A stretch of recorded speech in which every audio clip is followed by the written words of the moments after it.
Humanism is a learning theory that has emerged in the 1960s by the theorists Abraham Maslow, Carl Rogers, and Malcolm Knowles. The goal of this theory is to develop self-actualized people in a cooperative, supportive environment. It focuses on human freedom, dignity, potential. So people, according to this theory, act with intentionality and values. So discovering knowledge or constructing meaning is something central to learning. Learning, according to this theory, is student-centered and personalized, and the educator is a facilitator. Also, it focuses on affective and cognitive needs. The student, according to humanism, determines the learning method and materials. And human beings have choices and responsibilities. These human beings are intentional and they seek meaning, values, and creativity. A major concept in this learning theory is self-actualization, as it's only at this level the student can truly experience growth. Learners can be trusted to find their own goals and should have some options or choices in what they are learning. So this theory focuses on students and they are centered in their learning, and educators are just facilitators. And all of them, they should be these students in like cooperative and supportive environment. Also, this theory assumes that these learners should be responsible for their learning, should be trusted to find their own goals, and they should have their options or choices in what they are learning. Now I'm going to talk about the student's role in the humanism learning theory.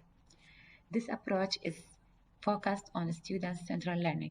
So students are encouraged to take control over their education. Also, students can set their realistic goals and select the best way how they achieve that. It develops self-reflection by exploring and observing their own work and evaluate it by themselves. Also, it builds the critical thinking of the students.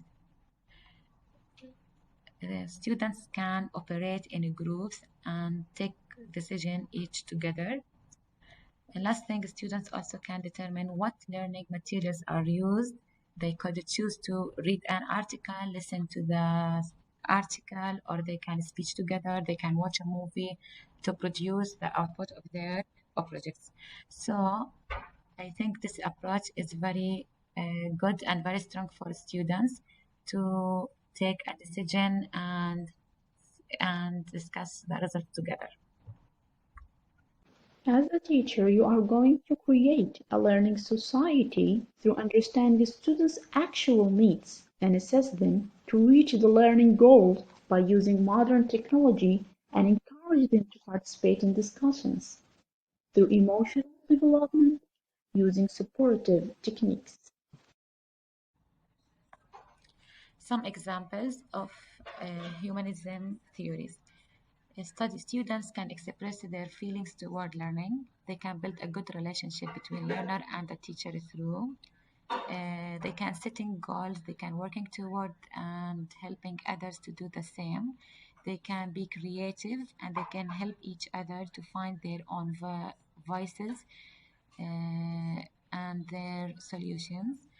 The main example of the humanism theory, the thing we do it now when we have group work for students and all, we sit together, we discuss the task, we find solutions, we make recording, we make researches, we watch videos, we discuss the results, then we collect it all together in one PowerPoint or one video, and we share it to the educator. But this is the main example of humanism approach. Thank you.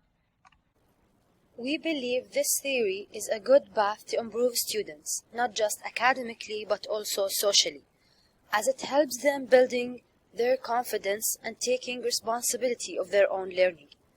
This also helps learners explore their identities and their own way of learning, and helps them build suitable learning habits. It also creates a rich environment of working independently or in groups and having a good and healthy communication relationships with their teachers and classmates.